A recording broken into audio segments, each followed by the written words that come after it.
నిమిషం కార్తిక్ గారిని అడిగిన తర్వాత ఇప్పుడు మీ ఎస్టిమేషన్ ప్రకారం మీరు అనుకున్నట్టు ఎస్టీపీలు కనుక కంప్లీట్ చేస్తే ఎన్ని రోజుల్లో కంప్లీట్ అయ్యే అవకాశం ఉంటుంది? 3-4 సంవత్సరాల్లో ఎస్టీపీలు అన్ని కూడా పూర్తి చేయొచ్చు. చేసి నల్గొండ అక్కడ వాళ్ళ నల్గొండకు సంబంధించిన 90% ఎఫిలియంట్ వాటర్ ని ట్రీట్ చేసుకోవచ్చు. ఇప్పుడు నేను చిన్నగా మాట్లాడాను కదా, అనిల్ అన్న తెలియకపోవచ్చు. సక్సెస్ అయిన ప్లేసెస్ ఎక్కడ ఉన్నాయా? ఇప్పుడు ఆల్రెడీ నాగోల్లో వెరీ సక్సెస్ఫుల్ గా నడుస్తుంది. అది కొత్త టెక్నాలజీతో కట్టింది. ఒకసారి మీరు కూడా పోయి చూస్తే I will be very happy. నల్గొండే గానీ, మన నాగోలే గానీ, కుత్బులాపూర్లే గానీ, కుక్కట్పల్లిలో గానీ ప్రస్తుతం నడుస్తున్న ఎస్టీపీలో have been successfully they prove to be a success. కొత్త టెక్నాలజీతో కట్టారు.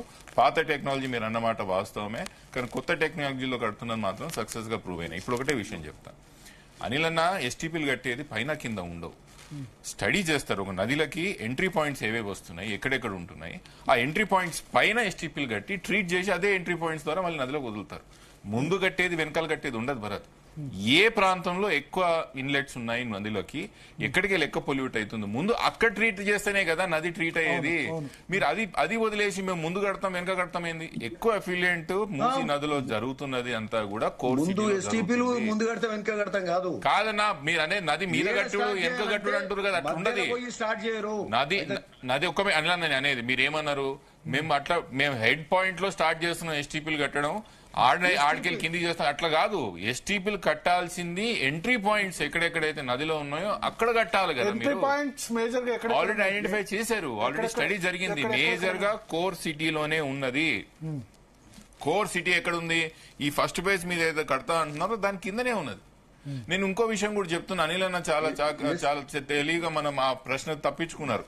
నా దగ్గర ఆర్టీఐ ఉంది Bharat. If I can I will read it and show you. Government దగ్గర ఎంఎఫ్ఎల్ లెవెల్స్ డిఫైన్ లేదు. రేపు కోర్టు అడుగుతుంది మీ హద్దు ఏది, ఏడ కడతావు, వేర్ కెన్ యూ బిల్డ్. ఇప్పుడు ప్రకాష్ అన్న అన్నట్టు ఇష్టరాజ్యంగా నదుల మీద ప్రాజెక్ట్ కట్టడానికి లేదు.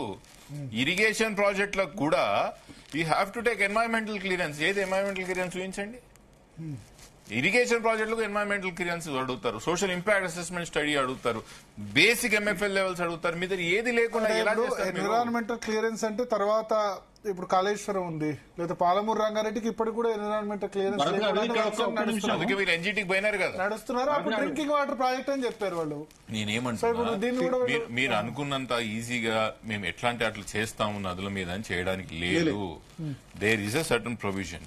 సో మీరు ల్యాండ్ యాక్విజిషన్ చేస్తున్నప్పుడు అయితే సోషల్ ఇంపాక్ట్ అసెస్మెంట్ స్టడీ చేయాలా? ఏది మీ సోషల్ ఇంపాక్ట్ అసెస్మెంట్? కానీ మీరే అప్పుడు చట్టం తీసుకొచ్చారు కదా, social impact assessment compulsory. Exemption తీసుకోవచ్చు, దీన్ని కూడా తీసుకున్నారు. కానీ దట్ వోంట్ బి ఎప్పటికన్నా అప్పుడు మళ్ళీ సోషల్ ఇంపాక్ట్ అసెస్మెంట్ స్టడీ చేయాల్సిందే Bharat. 10A exemption doesn't mean అసలు చేయాల్సిన అవసరం లేదు అన్నారు. టెంపరీగా మేము ల్యాండ్ తీసుకునే వరకు అవసరం లేదే అంటారు, కానీ తర్వాత సోషల్ ఇంపాక్ట్ అసెస్మెంట్ స్టడీ చేయాలా, ఎన్వైరన్మెంట్ ఇంపాక్ట్ అసెస్మెంట్ స్టడీ చేయాలా? ఏది లేదు భరత్. సింపుల్ గా చెప్తున్నాను, ముఖ్యమంత్రి గారు నిజానికి కూడా ఈ ప్రాజెక్ట్ మీద కమిటెడ్ గా, లేదా గవర్నమెంట్ల దగ్గర కమిటెడ్ గా ఈ ప్రాజెక్ట్ చేయాలని ఆలోచన ఉంటే ఎంతో సహకరిద్దాం. మీరు అన్నట్టు మా ప్రపోజల్ కూడా చెప్పే ప్రయత్నం చేస్తాం. కానీ ఇదొక పొలిటికల్ గిమిక్. రానున్న కార్పొరేటర్ ఎలక్షన్స్ లేదా ఆ తర్వాత రాబోయే అసెంబ్లీ ఎలక్షన్స్ కి దీన్ని పిచ్చి చేయాలనేది తప్ప దీని వెనకాల ఏ సదుద్దేశం నాకు కనిపిస్తలేదు. అందుకే మేము పోరాటం చేస్తున్నాం. అంటే మళ్ళీ అధికారంలోకి రావాలంటే ఏదో ఒకటి చూపించాలి కదా అని అన్నారు. అంతే, దానికోసమే చేస్తున్నాడు. దానికోసమే చేస్తా, అధికారం కోసమే చేస్తున్నాడు, కానీ హైదరాబాద్ కోసం కాదంటున్నాను. భరత్ గారు వినండి, ఇక్కడ ఎన్జిటి కూడా ప్రకృతిని డిస్టర్బ్ చేసినప్పుడే ఎన్జిటి అడ్డం పడుతుంది. ఈడ ప్రకృతిని బాగా చేసే కార్యక్రమం చేస్తున్నాం, ఓ నదిని పునరుజ్జీవింపజేసే కార్యక్రమం చేస్తున్నాము. ఆడ వాటర్ ఫ్లో